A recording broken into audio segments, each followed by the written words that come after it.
माँ बाप अपने बच्चों की खुशी के लिए किसी भी चुनौती और कुर्बानियों से पीछे नहीं हटते हैं, पर बच्चे अपनी माँ बाप की कुर्बानियों को यूँ नज़रअंदाज करते हैं कि मानो यह सब उनके लिए एक जिम्मेदारी का काम है और उन्हें अपने बच्चों को हमेशा ही खुश रखना है। और इसी वजह से बच्चे अपनी माँ बाप की कुर्बानियों की कोई कदर नहीं करते हैं। आज की कहानी एक ऐसे ही 17 साल के बच्चे टाइलर हेडली की है, जिसने अपनी एक अजीब सी सनक को पूरा करने के लिए अपने माँ बाप के साथ कुछ ऐसा किया जिसे हम और आप अपने सपने में भी कभी सोच भी नहीं सकते। तो ऐसा क्या किया टाइलर हेडली ने अपने माँ बाप के साथ, यह सब जानने से पहले हमें सबसे पहले जानना होगा टाइलर हेडली के पास्ट के बारे में। तो यह बात है सन 1983 की, जब ब्लैक और मैरी जॉन नाम के कपल फोर्ट लॉडरेल से फ्लोरिडा शहर के पोर्ट सेंट लुइस नाम की जगह पर रहने आए थे, ताकि वह मैरी जो के माता पिता के आसपास रह सकें। ब्लैक हेडली सेंट लुइस के न्यूक्लियर पावर प्लांट में एक इंजीनियर थे, तो वहीं मैरी जो एक एलिमेंट्री स्कूल की टीचर थी। दोनों कपल काफ़ी ईमानदार थे और काफ़ी खुशहाल ज़िंदगी जी रहे थे। लेकिन फिर ठीक 4 साल बाद यानी कि 1987 में इनका एक बच्चा हुआ, जिसका नाम था रायन हेडली।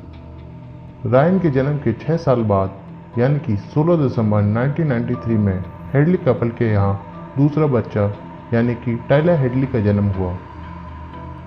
आपको बता दें कि टाइलर हेडली को उसकी मां ने 8 महीने में ही जन्म दे दिया था, यानी कि टाइलर एक प्रीमैच्योर बेबी था, जिसका जन्म आम बच्चों की तरह 9 महीने में नहीं हुआ था। रायन का बचपन तो आसानी से बीत रहा था, लेकिन टाइलर का साथ ऐसा नहीं था। वो बचपन से ही एक गुस्सैल और जिद्दी किस्म का बच्चा था। लेकिन उस समय टाइलर के माता पिता ने इस बात पर ध्यान नहीं दिया। लेकिन जब टाइलर 10 साल का हुआ, तब टाइलर को एक डिप्रेशन की प्रॉब्लम हो गई थी और यह समस्या उसे अपनी माँ से मिली थी। जी हाँ, जब मैरी जो अपनी युवावस्था में थी, तब उसे एक माइल्ड डिप्रेशन हुआ था और अब टाइलर को भी यह डिप्रेशन ने घेर लिया था, जिसके चलते टाइलर का ट्रीटमेंट चालू हो गया था और उसे डॉक्टर ने एंटी डिप्रेशन की दवाइयाँ लेने का सुझाव दिया था। कुछ समय बीत जाने के बाद टाइलर धीरे धीरे कुछ गलत लोगों की संगति में पड़ गया था, जिसके चलते अब वो धीरे धीरे ड्रग्स और अल्कोहल कंज्यूम करने लगा था। साथ ही साथ अब वो लड़ाई झगड़ों में भी शामिल होने लगा था, जिसके चलते उसे स्कूल में टीचर्स और अपने घर में पेरेंट्स की डांट सुननी पड़ती थी।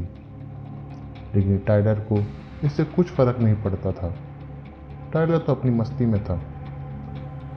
अब टाइलर दिन पर दिन और ज़्यादा ड्रग्स लेने लगा था, जिसके चलते उस पर डॉक्टर की दी हुई दवाइयों का भी कोई असर नहीं हो रहा था और ज़्यादा ड्रग्स लेने के कारण उसका डिप्रेशन भी ठीक नहीं हो रहा था।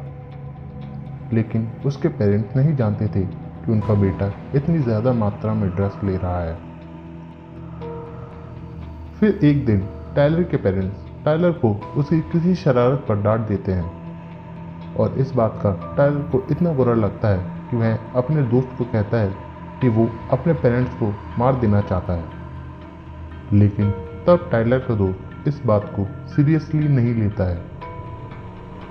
अब धीरे धीरे समय बीतता जा रहा था और अब साल था 2011 और जुलाई का महीना चल रहा होता है, यानी कि अब टाइलर की एज थी 17 साल।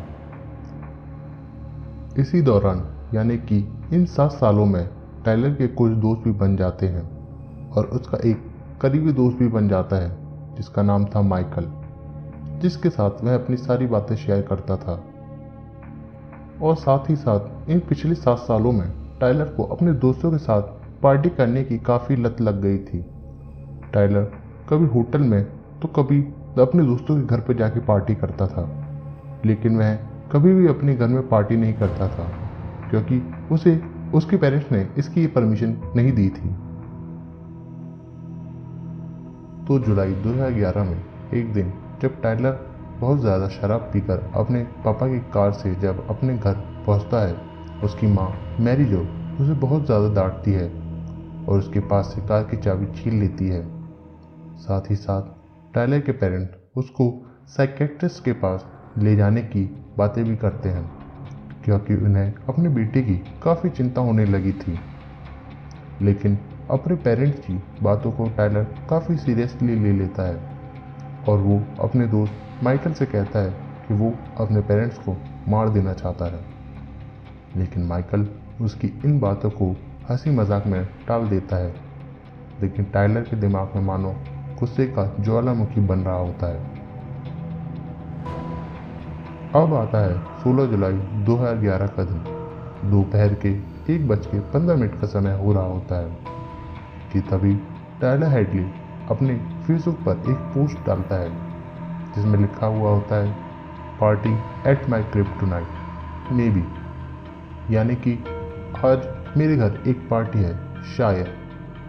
लेकिन इसमें एक समस्या थी और वो यह थी कि टायलर के दोस्तों को पता था कि टायलर के पेरेंट्स घर पर ही होंगे और वो टायलर को पार्टी की इजाज़त कभी भी नहीं देंगे।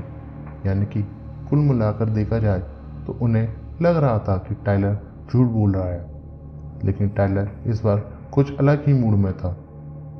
टायलर ने तुरंत वापस अपने एक दोस्त को लिखा कि नहीं नहीं, आज तो पार्टी होकर ही रहेगी, मैं इस पर अभी काम कर रहा हूँ। और होता भी कुछ ऐसा ही है। टायलर कुछ ऐसा करता है जिसके कारण उसके यहाँ पार्टी रात के 11:30 बजे चालू हो जाती है। धीरे धीरे उसके पार्टी में उसके दोस्त आने लगते हैं। उसकी पार्टी में करीबन 60 लोग आते हैं। जब उसके दोस्त उससे पूछते हैं कि उसके पेरेंट्स कहाँ हैं, तो टायलर कहता है कि वो अभी बाहर गए हैं और वह 2-3 दिनों में आएंगे। लेकिन क्या टायलर सच बोल रहा था? और अगर नहीं तो फिर क्या थी सच्चाई? ऐसा क्या था जिससे टायलर सभी से छुपा रहा था? वही सारे लोग जमकर पार्टी एंजॉय कर रहे थे। सभी बियर पीने में लगे थे, झूमने नाचने लगे थे, साथ ही साथ वहाँ पर सिगरेट भी जलाई जा रही थी। लेकिन टायलर मानो कुछ कहना चाहता था। कुछ तो था जो अंदर ही अंदर उसे खाए जा रहा था, लेकिन क्या? टायलर को बिल्कुल भी खुशी का महसूस नहीं हो रहा था कि तभी वो अपने सबसे अच्छे दोस्त माइकल को अपने पास बुलाता है। उसे कहता है कि कुछ बात है जो मुझे तुम्हें बतानी है। तो माइकल कहता है कि कहो क्या बात है, क्या हुआ, तुम इतने उदास क्यों हो? तभी टायलर कहता है कि मैंने अपने माँ बाप को मार दिया।